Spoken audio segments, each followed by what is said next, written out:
à tous et bienvenue sur Biprod.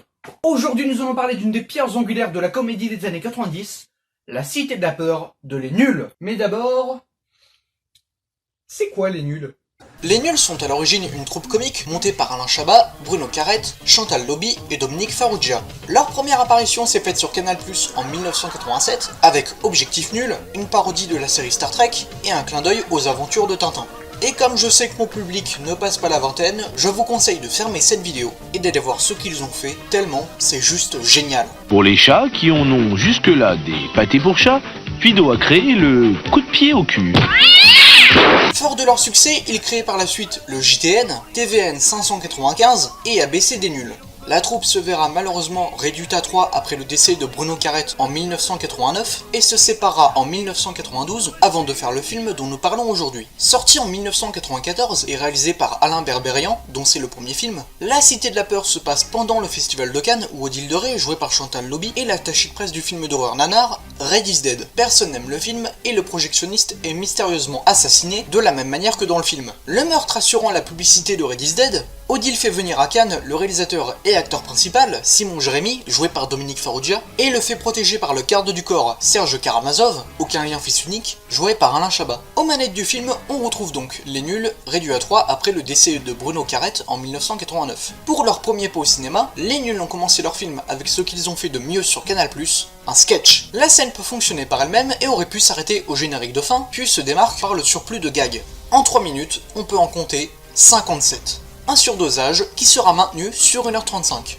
Le film se démarque et se construit par un élément que l'on appelle la suspension d'incrédulité. Pour vous expliquer, l'équipe du film doit mettre en scène un élément et les spectateurs doivent accepter d'y croire. Cela peut se voir dans le genre de la comédie française. Des Gaulois dopés à la potion, des gendarmes en guerre avec des aliens, Des extraterrestres.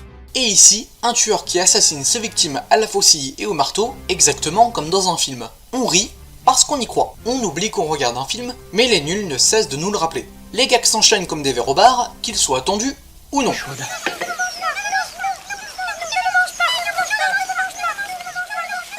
Ainsi, ils n'ont besoin d'aucune excuse ou d'aucune explication pour faire apparaître une tapette à souris géante ou pour changer le sous-sol d'un cinéma en boucherie. Ce matraquage des règles de narration, on pouvait le voir dans le cinéma français des années 50 avec des metteurs en scène comme Jean-Luc Godard, mais l'inspiration humoristique des Nuls trouverait plus son origine dans le cinéma anglo-saxon des années 70 avec le trio Zaz, connu pour les Y a-t-il un flic, ou les Monty Python comme par exemple Sacré Graal, qui brisent la réalité pour nous faire rire. Donc on se permet tout, notamment de briser le 4e mur, celui qui sépare le monde fictionnel du monde réel. On peut voir ça par exemple dans l'Avare de 1980, quand Harpagon s'adresse à la caméra. Il faut, qui que ce soit qui ait fait le coup, qu'avec beaucoup de soin, on était pied-leur. Et l'on a choisi justement le temps que je parlais à mon traître de fils. Ou dans le Aladdin de 1992, lorsque le génie soulève la pellicule. Génial, non? On peut voir ça dans La Cité de la Peur, lorsque la voiture de police percute la caméra, en faisant interagir la voix off avec un personnage. Cannes, 3e jour. Quelle heure il est? 9h30 AM.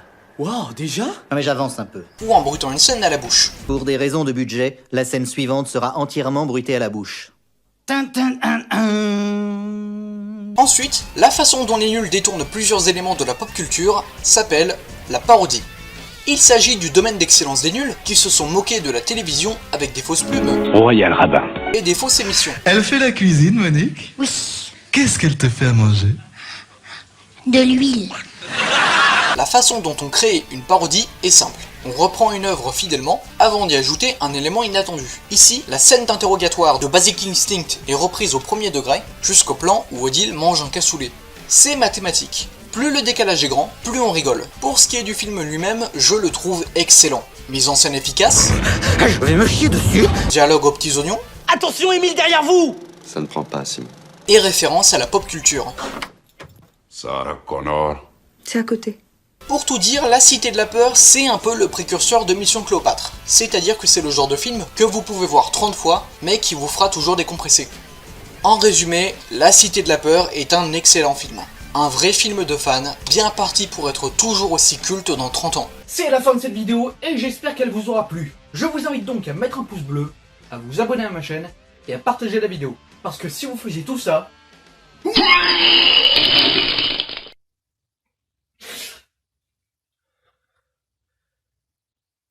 Je serais hyper content. Maintenant que tu danses la carioca, ça tu t'en fiches bien de la polka. Tu n'en veux plus de la rumba, du hula hoop et du cha-cha. Tiens, regarde. Tu vois ça? C'est ma bite. Les impuretés se déposent là, entre le poil et les couilles. Qu'est-ce qu'il faut faire? Bah, tu fais ce que tu veux, mais moi je me brosse régulièrement la bite avec Tony Glandil. Tony Glandil? Ouais. Et je peux te dire qu'avec ça, ma bite, c'est du béton.